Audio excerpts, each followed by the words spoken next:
Hey there, and welcome to Rebel City Roundup, where I'll be giving you my take on the Premiere news and stories in and around Cork this week. I'm publishing new videos every Sunday, so if you want to keep up with developments here on Leeside, please do consider subscribing.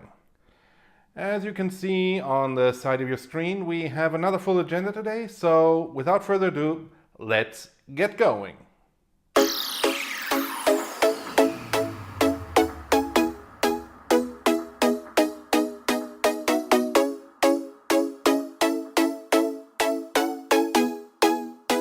Well, I suppose the GAA was going to end up as a topic on my channel at some point. And now it is. The pitch in Páirc Uí Chaoimh is effectively unusable following 2 games last week. And for those of you who don't know it, that's the new GAA stadium, barely 2 years old here in Cork. Despite that, sods were almost ripped out of the ground during a double-header played last weekend. And as a consequence, a follow-up game that was supposed to be played in the stadium had to be moved to an alternative location. It now looks as if the entire pitch may have to be replaced. Now, I'm not a fan of the GAA in the first place, but really? I mean, really? That thing is a new build, effectively torn down and rebuilt from the ground up from 2015 to 2017 at a cost of 80 million euros. And the GAA isn't a stranger to building large stadiums. I mean, just look at Croke Park in Dublin.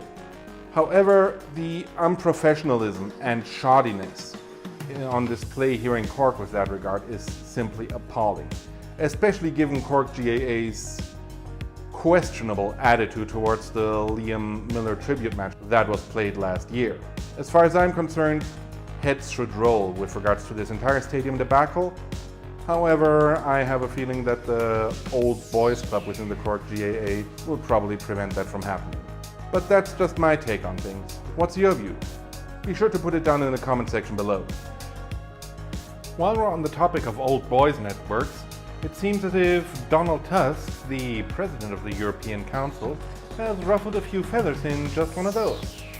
Speaking at a press event in Brussels earlier this week, he'd wondered whether there was a special place in hell for those who'd pushed for Brexit without even the slightest hint of a plan. While only speaking out what millions of Europeans are thinking, it appears Mr. Tusk's statement has still triggered the Brexit snowflakes back in London, with people like Andrea Leadsom, Home Secretary Sajid Javid, and the Swamp Thing from Belfast herself, Arlene Foster, all expressing their outrage. However, to add insult to injury, Guy Verhofstadt, Brexit coordinator for the European Parliament, jumped right into the fray, wondering on Twitter whether Lucifer would even welcome the Brexiteers to hell, since given their track record in the UK, they'd end up dividing that place as well. As far as I'm concerned, both Guy Verhofstadt and Donald Tusk both deserve to be commended for their diplomacy, as the feeling among the general European population with regards to all these Brexit shenanigans are by now far less kind.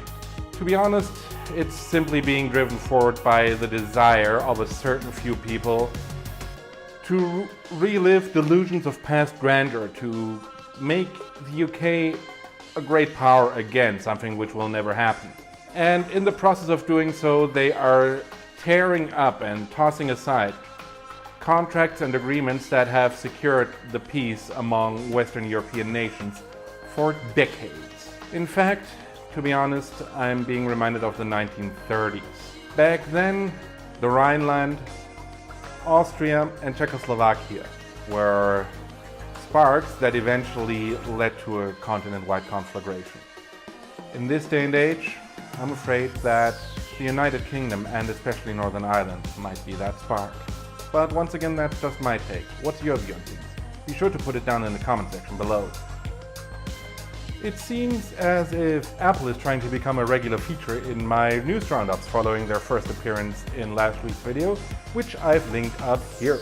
However, to be fair to them, it appears that this time around they're effectively blameless. In fact, it seems as if the real culprits this time around are Adobe, makers of Adobe Premiere Pro, one of the industry's leading video editing solutions. A bug in the latest version of this solution has now caused MacBook speakers to blow out. Yes, you heard that right. The bug occurs when adding music to a video. For some reason this causes a very loud and distorted sound to be played through the speakers, damaging them irreparably. Apparently this is due to a feedback loop that is triggered when the microphones of a MacBook pick up the sound that is being played back through the speakers. Let me tell you, I'm glad that I'm using Final Cut to edit these videos. In all seriousness though, Adobe is a world leader when it comes to editing and creative software, and with good reason. For them to allow such a destructive bug to pass through quality control is simply inexcusable, especially when it comes to software that costs around 700 euros a year when purchased through their Creative Cloud solution. Well, it looks as if I'm going to stick to Adobe Photoshop for the time being. But what's your take on the whole thing? Have you been affected by this bug? Be sure to put it in the comment section below.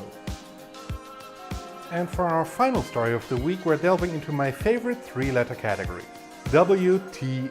It appears an increasing number of alternative healers, mediums and psychics are calling Cork their home. A holistic center and the Derwish bookshop on Corn Market Square are becoming the centerpieces of this new scene, and a so-called Cork Spiritualist Center, which I didn't even know existed, is aiming to coordinate everything. What the actual fuck? I mean, I know there's some merit to alternative methods when it comes to accompanying existing psychiatric therapy methods. I witnessed that myself when my dad slipped into depression following the death of my mom back in 2017. But palm readings, tarot cards, that kind of stuff, that's just pure quackery.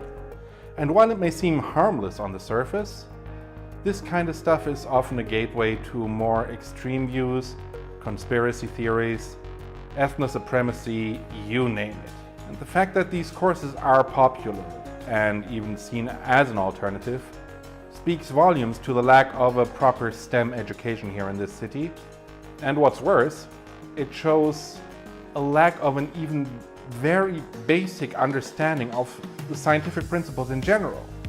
And I do have to wonder whether the author of this article that I'm basing the story on, and which I've linked in the video description below, has had a personal agenda in painting this whole stuff in such a positive light. But then again, that's just my point of view, and I am very skeptical in general. What's your take on the whole thing? Be sure to put it in the comment section below. And that's the way it is this week. Thank you very much for watching. You'll find links to all stories in the video description below, where you'll also find links to my social media channels.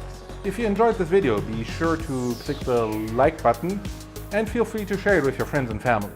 And also be sure to leave your thoughts and comments on this week's stories in the comment section below. If you don't want to miss any more of my videos, be sure to hit the subscribe button and also be sure to hit the little notification bell. Every like, subscribe and comment is a huge help for me, especially since I'm just restarting this channel. Once again, thank you so much for watching and see you next week.